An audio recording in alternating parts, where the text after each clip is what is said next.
Guys, thank you for clicking, and in today's video we're going to be talking about fireworks safety and the things that the firework code doesn't tell you. Now, if you're experienced at lighting fireworks, if you've been having fireworks like I have for decades, then there's probably nothing really to learn here. I know a lot of my subscribers know exactly what they're doing, but I have to do this video, guys, not only because I've got a load of miserable snowflakes watching my videos now, I've also got a young demographic of people who have possibly never celebrated Bonfire Night or any event with pyrotechnics.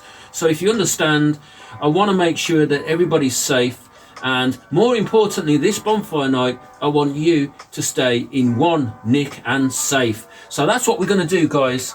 We're going to be talking about the firework code, what it does tell you and what it doesn't tell you. So we're going to go over the firework code and speak on what it does tell you. Well, it tells you to light fireworks at arm's length, at an angle. Don't peer over the firework, of course. This is a recipe for disaster, and you could get your face blown off on ignition. And it also talks about the fact that you have to stand at the correct distance back. Now, I know it's difficult for some people who have a small garden, but you have to take all these precautions and protect yourself at all times, just like boxing, guys. And it also states that, of course, you've got to use your common sense. For example, if you've got a barrage, obviously where you place the barrage, it has to be nice and flat. And what I do is, of course, like everyone else who I've seen online, is uses breeze blocks or house bricks and puts one here, here, here and here around the pyrotechnic, so it ain't going nowhere, guys. And another safety precaution tip that I actually do is put a sheet of wood up in front, not too big but just a bit higher than the actual pyrotechnic. And this ensures that if you get a stray projectile, it will bounce off the backboard and head the other way instead of landing in your feet and blowing your face off. Because seriously, this is no joke, guys. You don't play around with fireworks, and once the damage is done, it cannot be reversed. Now, what else does the firework code talk about? Well, it talks about making sure that there's no overhead obstacles and making sure that there's nothing in the way above the actual firework in an aerial sense. So obviously this is common sense in my opinion, and you should always make sure that there's no overhead cables or buildings that are in the line of the pyrotechnics firing projection. Okay, so that's barrages. And now I'm going to move on to rockets, because a lot of what I see with the rockets is people not installing the launchers correctly to light their fireworks. Now this is up to you, and if you want to risk your life, then carry on. However, what I do is I secure mine to a line prop or something that's cemented down, a post, etc., that your line had come off in the correct fashion, so this thing is solid and it won't go anywhere. The reason why I don't do the whole dirt thing, which I think it's actually what the firework code tells you to do, which is rather dangerous in my opinion, because if you were to push this in dirt, the dirt goes right up and into the inside of the rocket launcher. So for example, if I was to twist this and put this into dirt, the dirt would rise up inside of the rocket launcher, and I'd only have really that much room for my rocket stick. Now this can make for a very unstable launch, and it's kind of dangerous because it can turn into the rocket being very erratic in flight. For example, what you need to do is you need to sit it deeply in the launcher so it fires on a straight trajectory and straight up.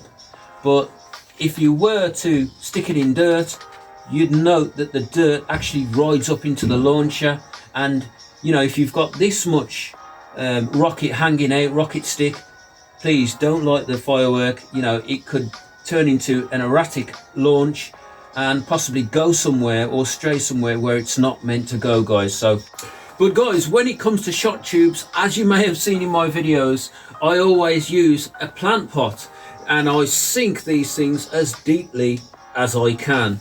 And of course, make sure they're straight, vertical and pointing in the right direction. Now, the reason why I use a plant pot is because I've got no grass in my garden basically, guys. I've got gravel and paving slabs, so this is perfect for me. And in my opinion, you know, you couldn't really secure it anymore. You could possibly sink this into a plant pot and then put a stick at the side and tie some string around the stick if you really want to go snowflake mad. But this in general, sunken down to the correct level in a plant pot, is more than secure enough if you ask me, and is ideal for people with concrete slabbed or paved or garden with gravel and no grass.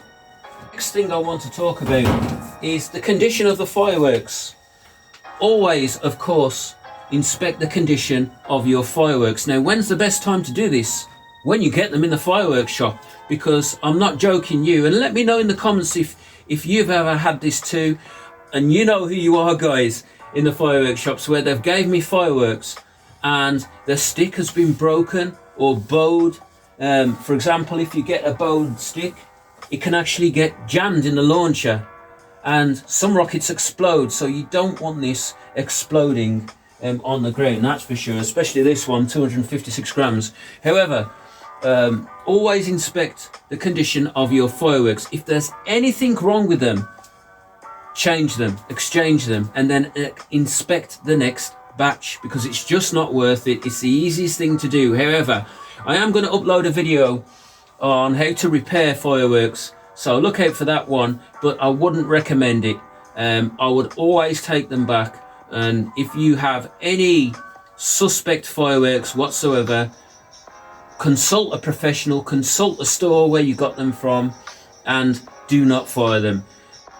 And of course, the firework code states you should never go back to a dud firework. Now, this is common sense in my opinion. However, what I do is I tend to leave an unoperational or a firework that won't ignite there overnight. I don't touch it at all, and then the next day I come out at arm's length, I pick it up and I throw it into a bucket of water and leave it there to submerge and get damp.